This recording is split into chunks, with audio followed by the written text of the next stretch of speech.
और बात अगर ज़कात व खैरात की करो तो पता चलेगा कि सबसे ज्यादा अगर इस्लाम पर किसी का माल खर्च हुआ है तो वो हुसैन की नानी का खर्च हुआ है, हजरत खदीजतुल कुबरा का खर्च हुआ। यह है ज़कात खैरात की बात। और हद तो यह है कि इमाम हसन पर, इमाम हुसैन पर, या मौलाए कायनात पर, या आपके नाना पर अगर कोई चीज शाम को आ जाती थी तो सुबह तक तकसीम कर देते थे, और सुबह को कोई आती थी तो शाम तक तकसीम कर देते थे। इसीलिए कहा गया और रसूल अल्लाह ने ऐलान किया कि ये ज़कात और खैरात और सदका,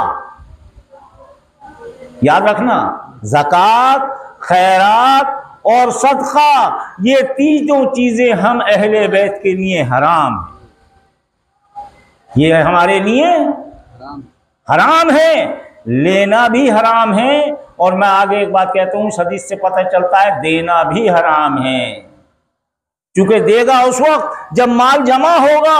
और ये वो हालत है इन लोगों की कि ये ज़कात से इसलिए मुबर्रा और मुनज़्ज़ा हैं कि ये एक साल तो गुजरना दूर की बात है, एक दिन या एक शब नहीं गुजरने देते, इसलिए इन्हें लेना और देना दोनों हराम हैं।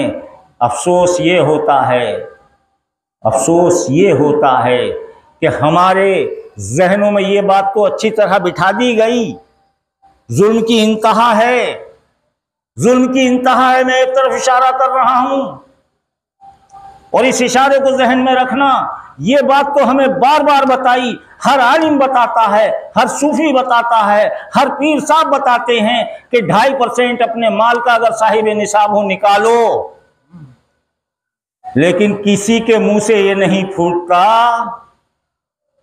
ये मुंह से जुमला नहीं निकलता कि 2.5% उस वक्त गरीबों के लिए निकाल दो, सही है, लेकिन उससे ज्यादा हिम्मत ये रखो कि 2.5% से ज्यादा नजराना अहले बैत के दरबार में पहुंचाओ, अहले बैत के लिए पहुंचाओ।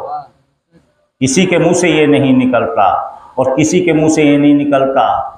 ये 2.5% पे बड़ा जोर है, लेकिन अल्लाह के काम के लिए कितना निकालो इसका कोई जिक्र नहीं होता।